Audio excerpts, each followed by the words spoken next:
ada 2 sih, Mama ngapain ada di kolong ranjang? Anak aku bilang kayak gitu. Itu kita harus membeli apel. Apel apa? Itu namanya tuh apel jin. Hai, welcome back to my channel. Ketemu lagi sama aku Immanuel. Oke, kemarin aku udah nggak upload sekitar 2 minggu lebih karena aku lagi sakit parah. Dan suara aku udah kayak, udah nggak bisa ngomong cuy. Nah, di video kali ini aku akan menceritakan pengalaman horor yang dialami oleh salah satu teman SMP aku, namanya Mia. FYI, ini nama asli ya, dan temen aku ini emang minta cerita ini disampaikan pakai nama asli aja katanya. Sampai fotonya dia aja minta aku pajang di video ini. Nih udah ya Mi, sesuai request pokoknya. Dan sebelum masuk ke ceritanya, buat kalian yang suka konten podcast horor atau penelusuran bisa subscribe ke channel baru kita, namanya channel Huru Hara Horor. Link channel dan TikToknya ada di deskripsi video ini. Cus, kita langsung aja simak ceritanya Mia sampai habis.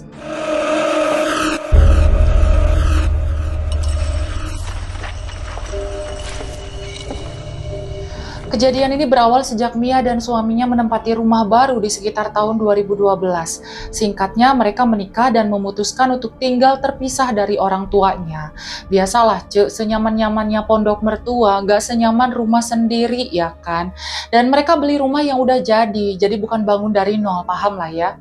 Setelah rumah dibeli, kemudian seperti umumnya, orang kalau pindahan kan pasti ngadain syukuran, diadakanlah syukuran. Singkat cerita, Mia hamil, kemudian melahirkan anak pertama, laki-laki.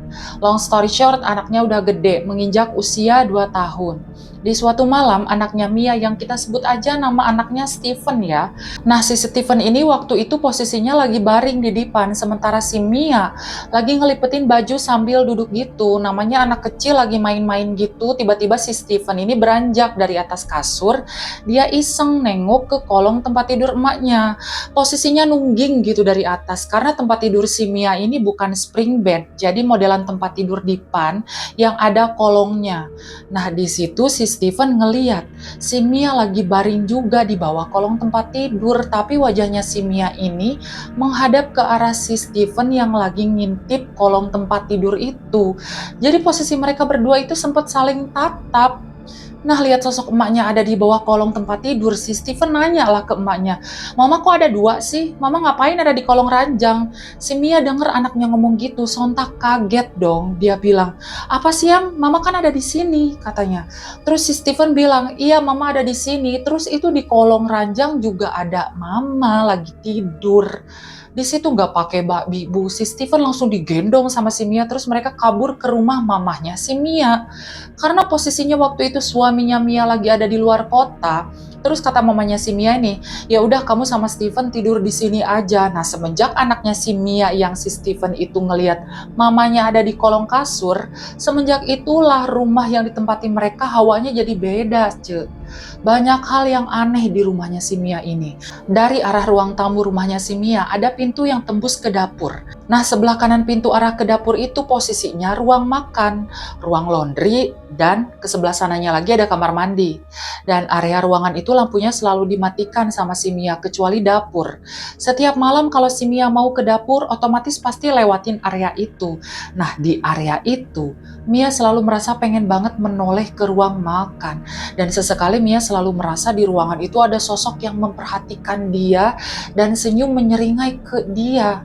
Bahkan saudaranya atau siapapun itu yang berkunjung ke rumahnya Mia, setiap kali lewat ke ruangan itu, mereka selalu notice kalau ada yang gak beres di ruang makan. Mia tahu ada sosok yang merhatiin dia sambil menyeringai, tapi dia gak tahu wujudnya apa. Aneh dan ngeri banget gak sih? Sampai si Mia nih ngadu ke suaminya, "Yang, masa sih tiap aku ke dapur ngelewatin ruangan itu ada yang nyengir ke aku?" Nah, sialnya suaminya si Mia ini skeptis. "Apaan sih? Gak ada apa-apa, itu mah hanya perasaan kamu aja," katanya. Dibalas lagi lah sama si Mia, "Ya udah terserah kamu aja." Sambil nangis dia ngomongnya karena saking takutnya. Kejadian lagi nih. Kali ini menimpa suaminya. Suaminya ini lagi sholat malam. Dia ambil wudhu dulu dong ke kamar mandi. Ruang makan lampu dimatiin. Nah, di situ suaminya si Mia juga sama. Dia ngerasa ada orang berdiri di ruang makan, menyeringai sambil ngeliatin dia. Awalnya dia tepis lah, mungkin cuma perasaan doang. Lanjutlah dia sholat tahajud di ruang TV, nyampe tahiyat akhir nih. Salam, tengok kanan, kiri.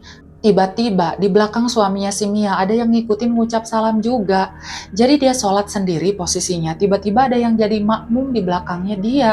Tapi pas sholatnya udah beres, dan biasanya setelah sholat suaminya si Mia nih pasti wiri dulu katanya. Malam itu dia nggak lanjut wiri di ruang TV, dia ambil sejadah cus ke kamar. Dia gelarin lagi sejadahnya di kamar. Ditanya dong sama si Mia, yang kok tumben banget zikirnya di sini, biasanya juga di luar. Terus kata suaminya, nggak apa-apa, agak ngantuk aja yang. Paginya baru lakinya si Mia nih ngomong, iya katanya di ruangan makan itu kok kayak ada yang ngeliatin ya. Terus masa pas mau udahan sholat lagi salam, masa di belakang ada yang ngikutin jadi makmum katanya. Ya si Mia kesenengan kan, tuh kan yang apa aku bilang, gak ngehalu kan aku, dia bilang kayak gitu. Setelah kejadian itu, teror kembali menimpa si Steven nih kali ini, anaknya si Mia. Si Steven nih selalu tiba-tiba nangis sambil matanya ngelihat ke atas. Bisa dibilang nangisnya kayak orang sawan gitu, Ce. Mau siang, mau malam, si Steven selalu nangis kejer sambil menjerit-jerit.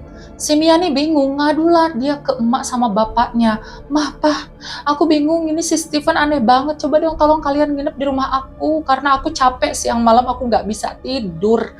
Maksudnya biar si Mia nih punya spare time buat bisa istirahat gitu loh. Dan si Steven ini juga nggak mau kalau tidur digeletakin di kasur. Dia maunya tidur itu harus sambil digendong sama si Mia. Bener-bener nggak mau lepas dari emaknya. Jadi mau nggak mau si Mia tidur juga harus sambil duduk sambil ngegembol si Steven. Dan si Steven nggak pernah bisa tidur nyenyak. 10 menit lelap bangun jerit-jerit lagi gitu-gitu terus. Sampai akhirnya si Mia bela-belain nanya ke orang pinter. Mulai dari yang paling deket ke Purwakarta, ke Cirebon, sampai ke Banten. Dan jawaban mereka sama, emang ada yang nggak beres di rumah kamu. Beberapa kali orang-orang pinter melakukan pembersihan, udah dibersihin nih. Si Steven mendadak demam sampai 30 derajat suhunya. Dikasih obat, panasnya nggak mau turun juga. Bahkan Steven tiba-tiba kejang. Dibawalah dia ke rumah sakit dan yang terjadi berikutnya, Steven tiba-tiba koma di jam 2 malam. Karena peralatan di rumah sakit A itu kurang memadai untuk kondisi Steven, maka si Steven dirujuk ke rumah sakit B. Kita sebutnya rumah sakit A sama rumah sakit B lah ya. Singkat cerita, keesokan harinya di jam 7:30 malam, Steven dinyatakan meninggal dunia. Di situ udah pasti Mia drop banget. Dia hancur, dia kecewa. Ya udah pastilah, namanya seorang ibu. 3 hari kemudian nih, setelah Steven dimakamkan, pihak rumah sakit B menghubungi Mia untuk memberikan surat kematiannya Steven. Jadi suratnya itu dikirim dari rumah sakit itu ke alamatnya Mia. Nah, pas dibuka, biasanya kan di surat itu ada keterangan sebab kematian, tapi di surat itu anehnya kata Mia nih kosong. Nggak ditulis sebab kematiannya kenapa. Mia dan keluarga penasaran dong, karena pihak rumah sakit ya udah tok, nih anak meninggal. Mereka nggak jelasin meninggalnya kenapa. Akhirnya dia bawalah hasil CT scan punyanya si Steven itu ke dokter lain. Dok, saya minta tolong bacain hasil CT scan anak saya. Terus dokternya nih bilang, Bu Mia, anak ibu sehat. It's okay, semuanya baik-baik aja. Anak ibu nggak kenapa-napa. Terus sekarang anaknya di mana? Di situ Mia bilang, Dok, anak aku meninggal. Ditunjukin lagi lah surat kematiannya si Steven ini, dicek sama dokternya. Anak ibu nih sehat, Bu. Anak ibu baik-baik aja. Kalau memang dia meninggal, mungkin ini sudah menjadi takdirnya Tuhan. Ya Mia di situ udah nggak bisa ngapa-ngapain, mau gimana lagi? Stevennya udah nggak ada. Di situ Mia sekuat tenaga mencoba untuk ikhlas, walaupun susah. Mustahil juga buat move on, hingga akhirnya beberapa lama kemudian Mia hamil lagi anak yang kedua. Menginjak usia kehamilan Mia yang ke-6 bulan, Mia sering mengeluh perutnya panas, dan biasanya kata Mia, kalau orang hamil rata-rata pinggangnya yang panas atau punggungnya gitu. Tapi yang ini perutnya Mia yang justru kerasa panas banget, dan hal itu sering terjadi bukan sekali 2 kali. Sampai dia bisa nangis-nangis saking ngerasain panas di perutnya. Parno lagi kan dia, konsultasi ke orang tuanya lagi nih si Mia ini, hingga akhirnya diputuskanlah untuk nanya-nanya lagi ke orang pinter dari Cirebon. Ini orang pinter pilih pilihan bapaknya. Dan ini orang pinternya suami istri ya, kita sebut aja Umi sama Abi ya. Nah, Umi sama Abi ini menyarankan Mia kalau bisa jangan tidur dulu di kamarnya. Tidur dulu di rumah orang tua kamu dulu, karena kamar ini mau dilakukan pembersihan.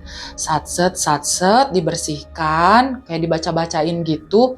Nah, pas lagi proses pembersihan itu, mendadak kamarnya si Mia nih jadi bau pesing campur bau busuk yang menyengat gitu. Pas lagi asik-asik rukiah nih, cermin meja rias yang ada di kamarnya si Mia nih tiba-tiba retak. Bukan hancur berjatuhan, tapi kayak semua bagian cerminnya itu retak.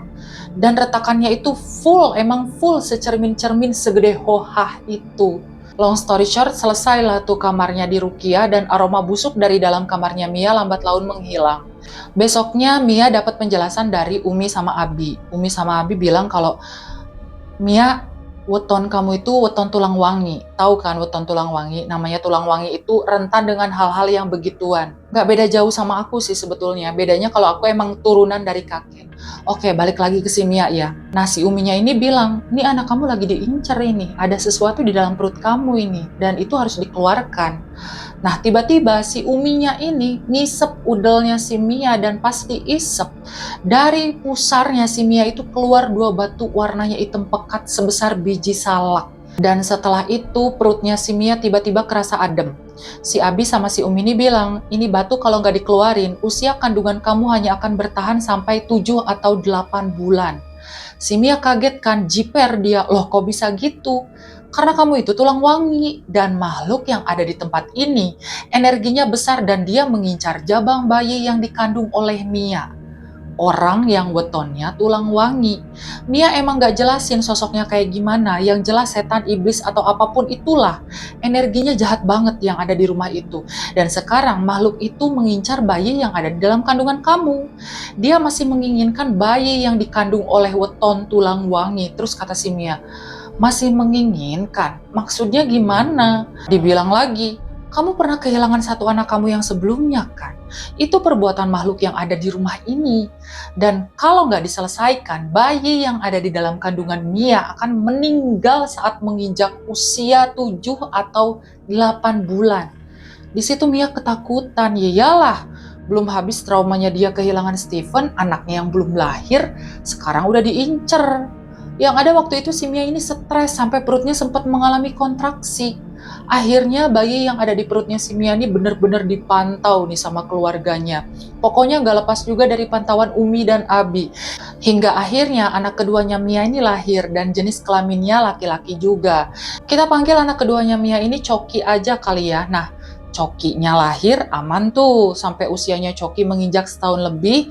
Perasaannya si Mia ini tiba-tiba jiper lagi. Inget kan si Steven, dia meninggal di usianya yang kedua tahun. Kemarin pas hamil, si Coki nih lolos tuh aman sampai Cokinya lahir. Masih takut nih kalau pas usia Coki 2 tahun, dia diambil lagi sama Dajjal yang ada di rumahnya si Mia. Akhirnya si Mia ini ngehubungi lagi Umi sama Abi, panik kan dia. Anak aku udah mau 2 tahun ini gimana? Aku takut kalau dia kenapa-napa lagi. Tapi Mia ngadu ke Umi dan Abi tanpa sepengetahuan keluarganya. Termasuk suaminya ya.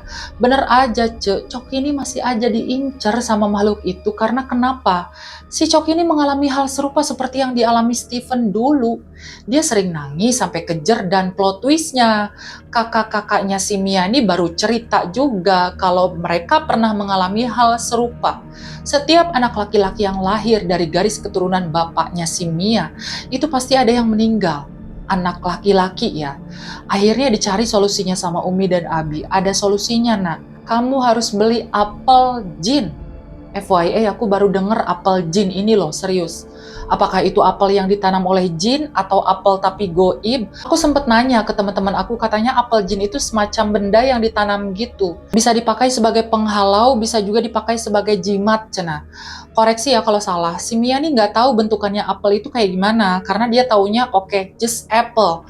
Oke, gampang, apel, cuma apel yang dia persembahkan untuk bangsa jin, cenah. Tapi ternyata apel bukan sembarang apel, namanya juga apel jin. Dan itu harganya huru-hara banget, mehong.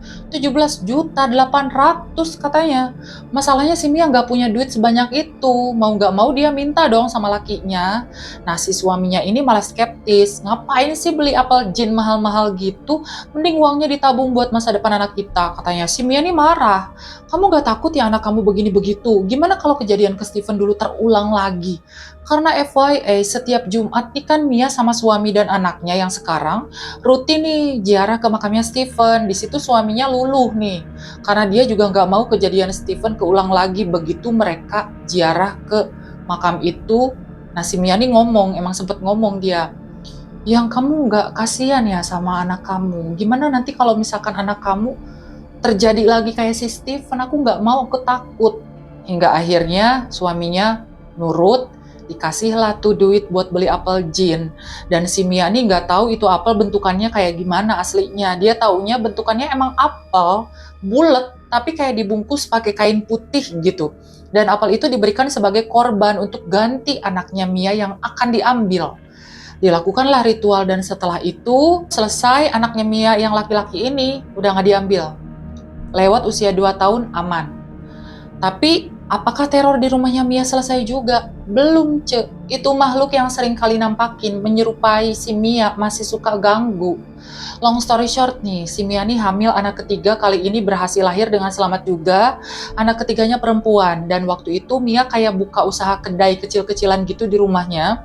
Hari itu nggak seperti biasanya katanya, pelanggan mendadak rame. Dari yang tadinya jam 10 malam, Mia udah beres-beres tutup kedai, tengah malam dia baru bisa beres-beres. Lagi asik nih ngelap-ngelap, tiba-tiba ada yang dia kan posisinya lagi ngebungkuk kan, namanya lagi ngelap-ngelap. Dengar suara begitu si Mia ngedongkak. Dan dia ngelihat wujud dirinya sendiri lagi berdiri di depannya dia sambil senyum menyeringai gitu. Dan itu jaraknya deket banget. Cuma 5 meter kata si Mia, apa nggak jiper lagi? Tuh satu. Kejadian berikutnya ini cerita dari temennya Mia ya, sebutlah ini si Udin, ini temen aku juga sih sebetulnya. Nah si Udin ini pegawai pabrik dan waktu itu si Udin dapat jatah shift sore, jadi otomatis si Udin ini pulangnya malam. Dan kalau balik si Udin ini bakal lewat rumahnya si Mia karena mereka tinggal di satu daerah. Cuslah dia balik dan hari itu udah gelap. Gak lama kemudian si Udin ini ngechat si Mia sekitar jam 12 malam lah. Si Udin ngomong gini, kamu tuh kalau ada masalah jangan kayak gitu, kata si Udin. Terus dijawab sama si Mia, apa? Mana tiba-tiba ngomong kayak gitu, ada masalah apa? Aku nggak lagi ada masalah, si Mia bilang gitu. Dibalas lagi lah sama si Udin, aku kan semalam pulang kerja shift sore, lewat rumah kamu semalam lagi duduk di teras kan? Pakai baju kuning kan, dikelaksonin diem aja, lurus aja pandangannya ke depan. Terus dijawab sama si Mia, mana ada anjir aku pakai baju kuning, aku biasanya jam 7, jam 8 udah gak pernah keluar rumah lagi, Cek. Terus kata si Udin, ih sumpah aku ngeliat kamu, Cek, duduk di depan bengong aja, takutnya kamu lagi berantem sama suami kamu, say. Ya udahlah, keanehan itu udah gak mau lagi dibahas sama si Mia nih. Dan usut punya usut, aku baru denger nih cerita tentang rumah itu dari si Mia. Rumah yang ditempati Mia itu dulunya katanya rumah bekas rumah bordil, Cek. Tapi sejarah lebih lanjutnya tentang apa yang ada di rumah itu Mia juga nggak tahu. Dan untungnya sampai saat ini dia dan anak-anaknya sehat. Tapi rumah itu ya tetap selalu ada penampakan-penampakan mukanya dia. Dan FYI, Mia sekarang ada di Taiwan. Lucunya pas aku ngehubungin dia, aku bilang nanti kita syuting ya di rumah kamu, kirim Sherlock dong. Dia kirim ternyata lokasinya Taiwan, Aku aja baru tahu dia di Taiwan, gak ngomong perginya kapan. Tadinya harusnya si Mia itu jadi narasumber di podcastnya channel Huru Hara Horor. Berhubung tim Huru Hara masih podcast on the road, susah dong buat ngedatengin si Mia ke Taiwan. Kecuali kalau si Mianya mau bayarin kita, atau kalau pas Mia balik ke Indo paling. Terus aku bilang ya udahlah VN aja lewat WA biar aku bikinin storytelling kisah mistis kamu. Dan FYI juga masih banyak lagi katanya kisah mistis yang bakal dia kirim ke aku. So aku pasti bakal tunggu VN-nya Mia yang pastinya epic banget. Sekian dulu video dari aku, dan buat kalian yang suka konten atau podcast dan penelusuran horor, jangan lupa juga mampir ke channel Huru Hara Horor. Link channel dan TikToknya aku sematkan di deskripsi video. Buat kalian yang gak sengaja klik video ini, jangan lupa mampir dan tinggalkan jejak dengan cara klik like, subscribe, dan nyalain lonceng notifikasinya. By request apapun itu kasus kriminal, sejarah, biografi, teori konspirasi, atau horor, silakan tulis di kolom komentar. See you on the next video. Dadah!